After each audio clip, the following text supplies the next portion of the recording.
तो प्रभात में जगेंद्र राणा। सदगुरु का खेल, सदगुरु का खेल, इस आध्यात्मिक विषय पर चर्चा करेंगे।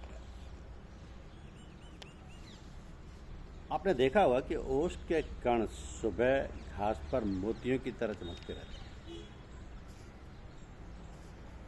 सूर्य की किरण आकर उन्हें प्रकाशित करती है, ऊष्मा देती है, फिर बाष्प बनकर उड़ा देती है। कहाँ? उस महासागर में जहां से फिर लौटना नहीं होता। तो बूंद सागर में मिलकर समाप्त हो जाती है। इस प्रक्रिया में कोई मोह जनित अंधकार नहीं है। किरण का बूंद से कोई मोह नहीं। ये कार्य प्रकृति के नियमों के अनुसार होता है। ये तो मैकदे का निजाम है। इसी के अनुसार यहाँ जुजू की कुल मिलने की प्रक्रिया चलती है। तो पतंगे दिए की लौ में फना होते रहते हैं। सीप स्वाति की बूंद पाकर सागर के तल में समाधिस्थ हो जाती है। कुछ लोग दूसरों को रोशनी दिखाने के लिए अपने सिर में दिए की तरह आग लगा लेते हैं, विष को कंठ में रख लेते हैं आदि। मेरे सैयाद का ये खेल है कि फंसा के बुलबुल को आजाद किया। गुरुदेव यानी सैयाद चिड़ियों को पकड़ते हैं, कैद करते हैं और राम नाम सिखाकर आजाद कर देते हैं। ये उनका खेल है। उनके पास वो मणि है जिसको जीभ पर रखने से भीतर व बाहर उजाला हो जाता है। ये फंसाने का कार्यक्रम, चिड़ियों को पकड़ने का कार्यक्रम अनादिकाल से चला आ रहा है। कृष्ण गोपियों व ग्वालों को राम नाम सिखाते हैं और राम बंदर व भालुओं को राम नाम सिखाते हैं। सिखाकर उनसे आदमियों का काम लेते हैं। तो जब किसी के पास कोई बहुमूल्य चीज होती है और उसकी प्रचुरता होती है तो वो उसे दूसरों को बांटना व देना चाहता है। जब गाय के पास दूध हो जाता है तो बछड़े को ढूंढ लेती है। जब क्षमा रोशन हो जाती है तो पतंगों को ढूंढ लेती है। जब फूल में गंध पैदा हो जाती है तो वो भंवरों को ढूंढ लेता है। जब ज्ञान पैदा हो जाता है तो वो जिज्ञासुओं को ढूंढ लेता है। ये क्रम प्रकृति के शाश्वत नियमों के अनुसार चलता रहता है। जैसे कोई धनी व्यक्ति हो तो वो किसी निर्धन को अपनी संपत्ति में से कुछ धन देकर व्यापार करा सकता है। वैसे गुरुदेव अपनी साधना की पूंजी में जो मणि, रत्न तथा अन्य दुर्लभ व बहुमूल्य चीजें होती हैं उन्हें दूसरों की झोली में डाल देते हैं। इससे ना तो धनी का धन घटता, ना गुरुदेव की महानता घटती है। वो तो और अधिक चरमोत्कर्ष पर पहुंचती है। यह उनका स्वभाव है कि वे अकारण ही दूसरों के रास्ते में आकर उन्हें चौंका देते हैं और उनका मार्ग बदल देते हैं। उस मार्ग पर चला देते हैं जो अनंत है और जिस पर चलकर साधक को प्रभु पद प्राप्त हो जाता है। तो जरूरत उनकी उंगली पकड़े रहने की है और उंगली पकड़ने के दो ही रास्ते। उन्हें प्रेम करो, मैं उनकी याद रखो। अब गुरुदेव को याद करते करते व उनसे प्रेम करते करते आप वही हो जाएंगे। दो ही रास्ते हैं वफा के, आजमा के देख लो। या तो हो जाओ किसी के या अपना बना के देख लो। आपने देखा होगा कि गांव में स्त्रियां जब पानी भरने जाती हैं तो दो दो तीन तीन मटके पानी के सिर पर रखकर ले जाती हैं। रास्ते में खूब बातें करती हैं, हाथ छोड़कर भी दो दो तीन तीन मटके बड़े आसानी से लेकर चली आती। थोड़ा सा ख्याल बना रहता है कि मटके सिर पर रखें। इस तरह आप भी ये ख्याल बनाए रखिए कि गुरुदेव आपके साथ हैं। आप खूब बातचीत करें, दुनियादारी निभाएं, लेकिन जो पूजा का गुरुदेव की याद के मटके का ख्याल बनाए रखें। जब गुरुदेव के पास जाएं तो उन्हें मटका दिखा दें। यदि वह खाली हो तो केवल अहम ही भरा हो तो उनसे प्रार्थना करें। यदि वह खाली है या केवल अहम ही भरा हो तो उनसे प्रार्थना करें कि वो उसे साफ करके उसमें गंगा अवतरित कर दें। ये उनके लिए एक साधारण सा खेल है। ये उनके लिए एक साधारण सा खेल है, लेकिन आपके मन में क्या है ये आपको मन देखना होगा, क्योंकि मन की 3 अवस्थाएं होती हैं, चेतन, अर्धचेतन और अवचेतन। अब चेतन मन तो सामान्य मन है, वो जो दिखाई देता है वैसा ही देखता है। संकल्प विकल्प भी यहीं उठते हैं। वह मृत्यु, रोग और दरिद्रता देखता है और उस सबकी छाप यही पड़ती है। अर्धचेतन मन केवल बिजली जैसी शक्ति है, उसकी कोई दिशा नहीं। संस्कार इसी पर बनते हैं और इसी का गुण तदाकार होना है। तो मनुष्य जो कुछ कल्पना करता है, महसूस करता है, सोचता है, इसी पर अंकित हो जाता है। अवचेतन मन भगवत मन है, या कहें कि ब्रह्मांडी मन है। प्रत्येक मनुष्य में यह देवी योजना रहती है, इसी मन को प्रकट करना मनुष्य की सच्ची नियति है। यही अनंत चेतना प्रत्येक मनुष्य में रहती है। सारे दुख और निष्फलता की जड़ इससे अनजान रहने के कारण कहा जाता है कि ईश्वर का राज्य मनुष्य के हृदय में है। वो यही मन है। ये राज्य अच्छे विचारों और दैवीय योजनाओं का प्रदेश है। निरर्थक खोटे विचारों और शब्दों द्वारा ये जीवन का खेल बहुत भयंकर बन गया है। अपने रोजमर्रा के क्रियाकलापों और संघर्षों में मनुष्य अपनी नियति से अलग थलग पड़ गया है और भंवर में चक्कर लगाने भर को ही प्रगति मान बैठा है।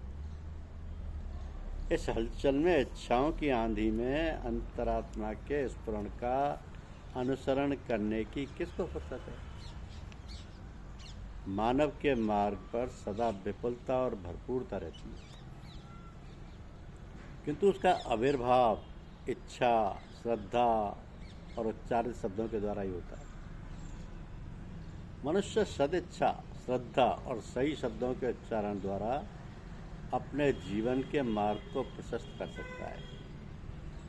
कई बार कोई इच्छा ऐसी आकस्मिक जीती से पूरी होती है कि हमें विश्वास ही नहीं होता, ऐसी गति से पूरी होती है। इसका कारण यही होता है कि उसके लिए सही प्रक्रिया की गई है और उसे मन के केंद्र में रखा गया। तो मानव और उसकी उपलब्धियों के बीच सबसे बड़े अवरोध शंका और भय होती है। मानव यदि होगा या नहीं कि चिंता छोड़कर इच्छा करे तो वो तत्काल पूरी होगी। भय मनुष्य का सबसे बड़ा शत्रु है। जैसे अभाव का भय, विफलता का भय, बीमारी और अनुरक्षा का भय। वस्तुतः हमें भय के स्थान पर श्रद्धा की स्थापना करनी चाहिए। मन मानव का एक वफादार सेवक है, परंतु मनुष्य को इसे सच्चा आदेश देना चाहिए। उसे अपने अर्धचेतन मन पर पड़ी सभी पुरानी निरर्थक खोटी छापों या संस्कारों को मिटाकर नई सुंदर छापों को अंकित करना चाहिए। ये प्रार्थना करनी चाहिए कि मैं अपने सब खोटे संस्कारों का नाश करता हूँ और भगवान को हृदय में रखकर नए संस्कारों, आरोग्य, संपदा, प्रेम, सेवा और संपूर्ण आत्मभक्ति के संस्कारों का सृजन करता हूँ। तो ऐसा करना कोई कठिन कार्य नहीं है।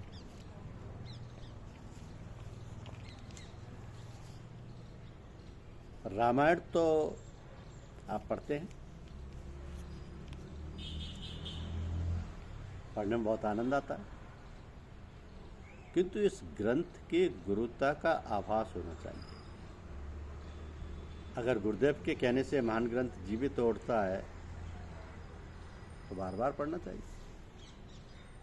भगवान राम रावण के 10 सिर बार बार काट देते हैं और वे फिर दोबारा निकल आते हैं। कितनी बार काटते हैं वे फिर निकल आते हैं। भगवान राम भी थक कर चूर चूर हो जाते हैं। इसका क्या अर्थ हुआ कि शरीर से कोई भी चीज़ काट कर नहीं फेंकी जा सकती। हम अपने अंदर से काम, क्रोध, लोभ, मोह को निकाल कर फेंक दें, ये नहीं हो सकता। उन्हें मारा नहीं जा सकता, उन पर काबू पाया जा सकता है। आप अपने अंदर के रावण को मार नहीं सकते। आप उस पर जितना काबू पा लेंगे उतने ही राम बन जाएंगे। रावण अभी मरा नहीं है, उससे हर व्यक्ति को रोज मारना पड़ता है राम बनने के लिए। एक साधु गाते थे कि 5 इंद्रियां 25 को बस कर तो तुम हो छत्री।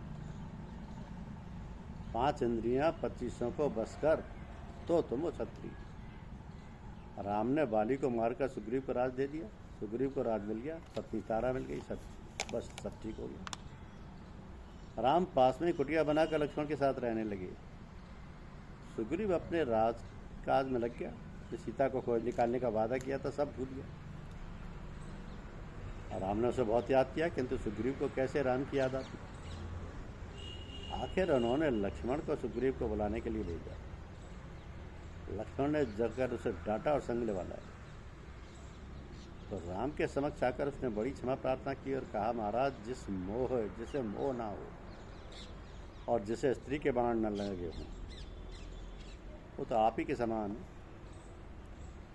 बस राम इसलिए राम है कि उन्हें मोह माया नहीं व्यापती, उन्हें काम, क्रोध, लोभ, मोह आदि नहीं छूटे। सब साधना इसीलिए है कि हम इन पर काबू पा लें। इसके बाद तो हम भी राम और सब कुछ राम है। मुझे सुग्रीव के लिए राम का इतने समय तक प्रतीक्षा करना भी बहुत अच्छा लगा, क्योंकि वो प्रतीक्षा करता ही रहता है कि शायद अपना ध्यान कभी उस ओर हो, शायद हम कभी लौट आवें। और प्रतीक्षा में वो कैसी करता है, कुएं में पांव डालकर। मेरी माँ कभी लालटेन ना बुझाने पर कहती कि लालटेन बुझा दो। इसकी माँ कुएं में पांव डाले बैठी होगी, तो वह तो कुएं में पांव डाले बैठा है और हमें कि उसकी ओर ध्यान नहीं देती। बस एक बार लौट तो जाओ, थोड़ा उधर मुड़े तो सही, बस फिर तो सब कुछ हो ही जाएगा। बूंद सागर हो जाएगी, जर्रा आफ्ताब हो जाएगा, बस लौटने की देर है। लेकिन शायद उसका कुएं में पांव डाले रहना और अपना इधर उधर नहीं मुड़ना उसकी और अपनी नियति है, जिसे साथ लेकर अपने को जीना और मरना है। तो सदगुरु के खेल बड़े निराले होते हैं। सदगुरु चिड़ियों को पकड़ते हैं, कैद करते हैं, राम नाम सिखाकर आज़ाद कर देते हैं। ये उनके खेल हैं। उनके पास वो मणि है जिसको जीभ पर रखने से भीतर व बाहर उजाला हो जाता है। यह फंसाने का कार्यक्रम, चिड़ियों को पकड़ने का कार्यक्रम अनादिकाल से चला आ रहा। कृष्ण गोपियाँ व ग्वालों को राम नाम सिखाते हैं और राम बंदर और भालुओं को राम नाम सिखाते हैं और सिखाकर उनसे आदमियों का काम लेते हैं। जब किसी के पास कोई बहुमूल्य चीज़ होती है और उसकी प्रचुरता होती है तो उसे दूसरों को बांटना व देना चाहता है। गुरुदेव सबको राम नाम देना चाहते हैं। गुरुदेव अपनी साधना की पूंजी में जो मणि, रत्न तथा अन्य दुर्लभ बहुमूल्य चीज़ें होती हैं उन्हें दूसरों की झोली में डाल देते हैं। इससे ना तो धनी का धन घटता है, ना गुरुदेव की महानता घटती है। वह तो और अधिक चरमोत्कर्ष पर पहुंचती है। यह उनका स्वभाव है कि वह अकारण ही दूसरों के रास्ते में आकर उन्हें चौंका देते हैं और उनका मार्ग बदल देते हैं। उस मार्ग पर चला देते हैं जो अनंत है और जिस पर चलकर साधक को प्रभु पद प्राप्त हो जाता है।